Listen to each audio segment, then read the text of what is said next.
Buen día, estimados estudiantes. Este es el curso de análisis de circuitos. Estamos en la fase 3, identificar el comportamiento de la corriente alterna en circuitos RLC. En esta ocasión vamos a ver un ejercicio típico RLC con corriente alterna. Como vemos en este circuito que presentamos, podemos notar que contamos con una fuente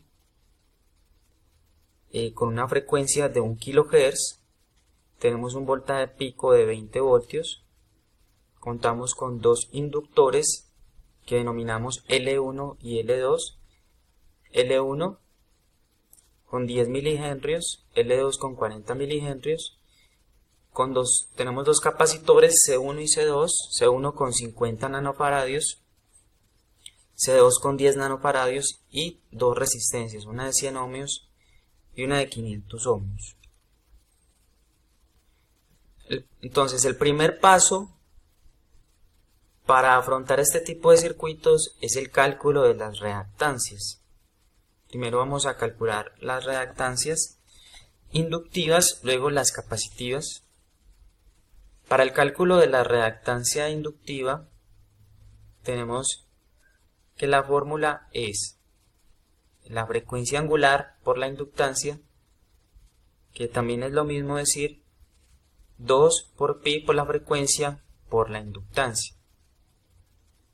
Para el cálculo de la reactancia capacitiva tenemos que la fórmula es 1 sobre la frecuencia angular por la capacitancia, que es lo mismo 1 sobre 2 por pi por la frecuencia por la capacitancia. Empecemos por hacer el cálculo de la reactancia inductiva del inductor 1. De acuerdo a la fórmula, decimos que es 2 por pi por la frecuencia, que como podemos ver en la fuente es 1 kHz, es decir, multiplicamos por 1000 por el valor de la inductancia en henrios. Si vemos el circuito, en el circuito está expresado en milihenrios, entonces debemos convertirlo a henrios. Entonces multiplicamos por 10 y este a su vez por 10 a la menos 3. Esto nos da 62,83 ohmios. De igual forma hacemos el cálculo de reactancia para el inductor 2. Entonces revisamos nuevamente la fórmula, que es 2pi por 1000 por la frecuencia, que es 1000, por 40, que es el valor del inductor, y por mili, que por 10 a la menos 3, porque está en milihenrios. Eso nos da 251,3 ohmios. Ahora hacemos el cálculo de la reactancia capacitiva. Para el capacitor 1, de acuerdo a la fórmula, es 1 sobre 2 por pi por la frecuencia, que es 1000, por 50 nanofaradios, que sería por 10 a la menos 9. Eso nos da 3183,09 ohmios. Y para el capacitor 2, reemplazamos también en la fórmula. En este caso el capacitor es de 10 nanofaradios y nos da 15.915,4 ohmios.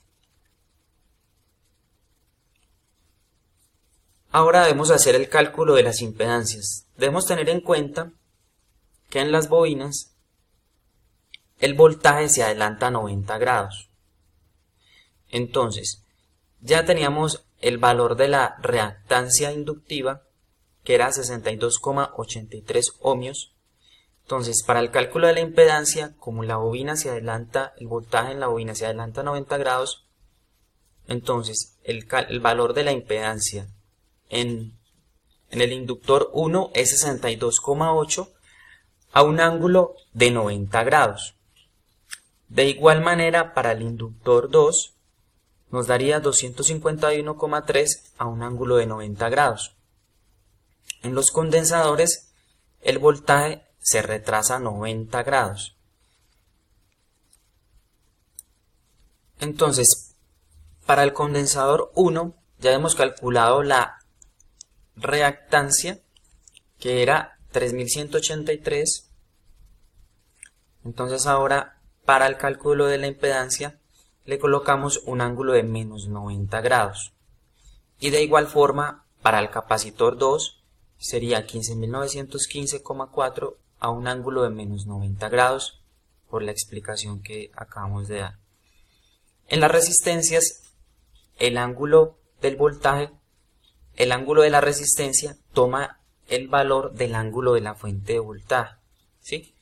Entonces, como en el enunciado del circuito no nos hablan de ningún desfase, entonces se asume que es 0 grados. Entonces, para la resistencia 1, la impedancia es de 100 a un ángulo de 0 grados, y para la resistencia 2, la impedancia es 500 a 0 grados. El siguiente paso es reducir el circuito. La idea es conseguir la impedancia total del circuito y de allí empezar a devolvernos para obtener los voltajes y corrientes en cada uno de los elementos del circuito. Entonces, revisando el circuito, podemos notar que R2, L2 y C2 están en serie. Por lo tanto, podemos calcular la impedancia equivalente de estos tres, que vamos a denominar Z1. Entonces, Z1 es igual a la impedancia de la resistencia 2 más la impedancia del inductor 2 más la impedancia del capacitor 2. Entonces, reemplazamos los valores que teníamos en la diapositiva anterior y obtenemos este resultado. Como podemos ver en el siguiente gráfico, Z1 ya es la suma, es el equivalente de la suma de las anteriores impedancias. Vamos a explicar cómo se hace este tipo de sumas con la emuladora de la calculadora Casio FX570 Plus. Entonces, como podemos notar en la gráfica de la izquierda, lo primero que tenemos que hacer es configurar la calculadora para que sume números complejos. Entonces, en esta parte, en este botón que dice Mode, entonces le damos clic allí y nos aparece este menú.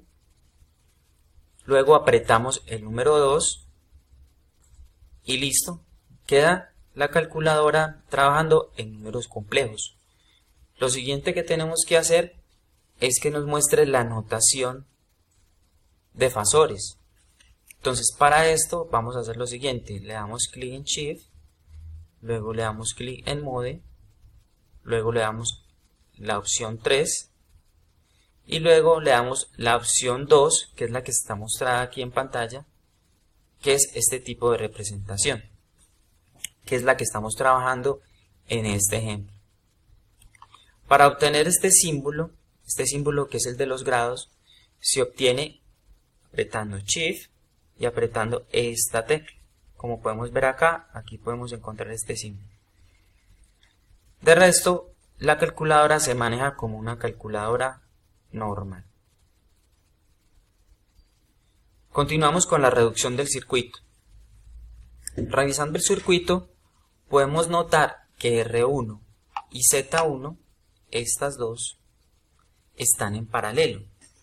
Por lo tanto, podemos calcular una impedancia equivalente entre estas dos, que sería Z2.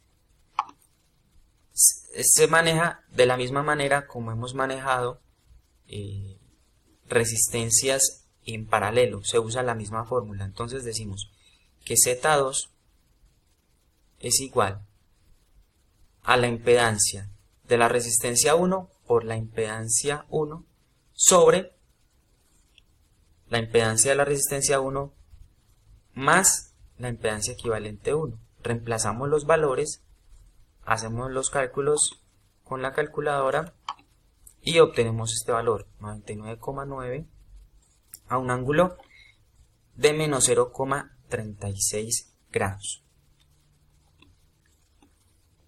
Entonces, ya obteniendo Z2, podemos ver que estas tres se encuentran en serie.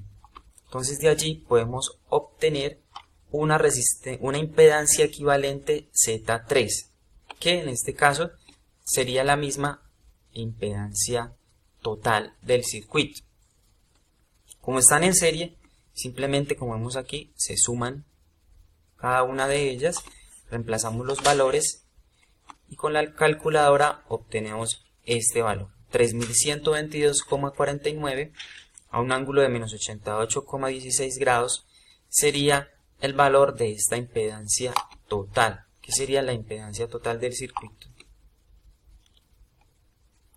Ahora, teniendo el valor de la impedancia total, podemos hallar el valor de la corriente total. ¿Por qué? Porque tenemos el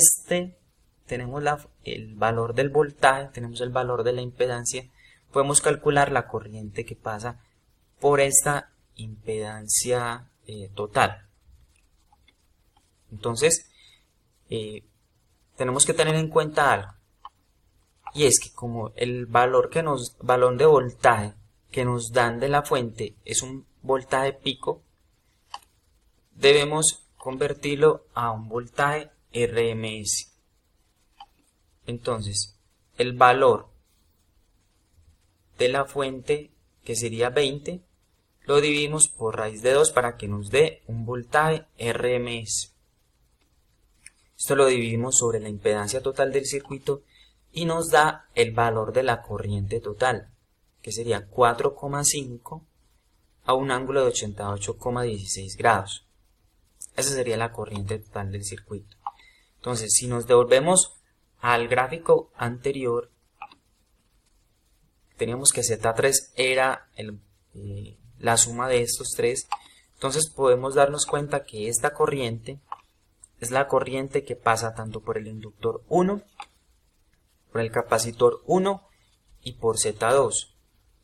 Entonces, teniendo esta corriente y teniendo las reactancias de cada una de estas, podemos hallar el voltaje en cada uno de estos elementos. Entonces, el voltaje en el inductor 1 es igual a la corriente total por la impedancia en este inductor. Entonces, reemplazamos los valores y obtenemos este valor de voltaje en este inductor. De igual manera, en el capacitor 1 y en esta impedancia 2, como vemos acá.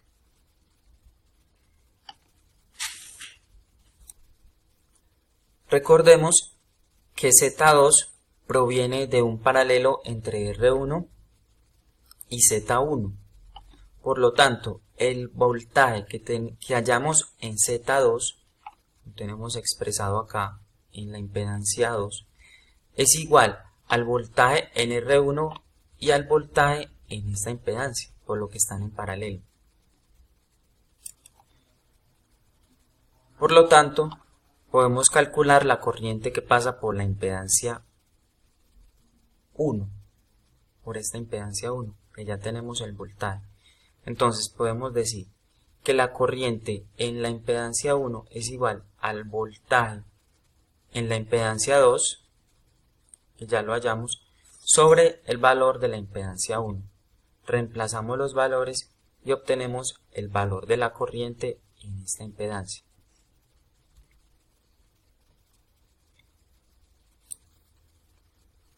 Recordemos que la impedancia 2 fue la suma en serie de R2 más L2 más la impedancia de C2, ¿sí? Entonces ya podemos, como ya tenemos esta corriente, la corriente en Z2, podemos calcular cada uno de los voltajes en estas impedancias.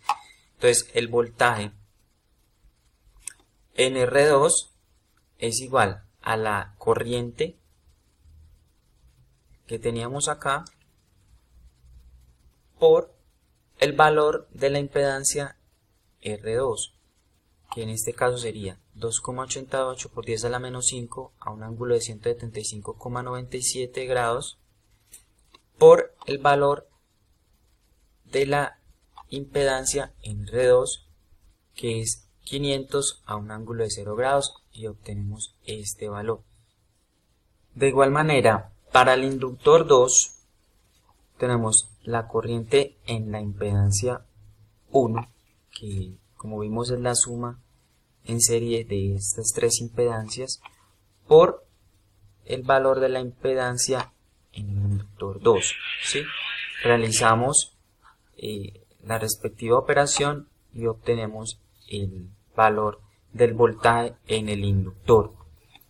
Para el capacitor 2 igual podemos hallar el voltaje de la misma manera, la misma corriente.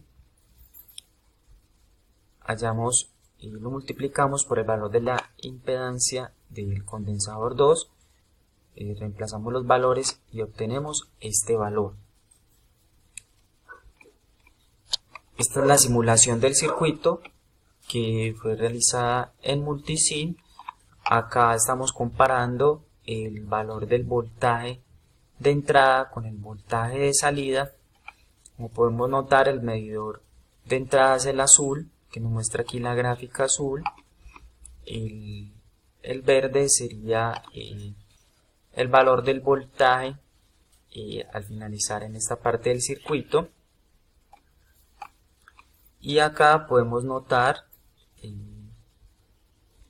aquí donde están ubicados estos cursores, el valor pico del voltaje de salida, que en este caso es 647.15 milivoltios, y el valor pico de entrada es 19,947 voltios. Y como podemos notar acá, hay un desfase entre la entrada y la salida de aproximadamente 90 grados. Muchas gracias por la atención.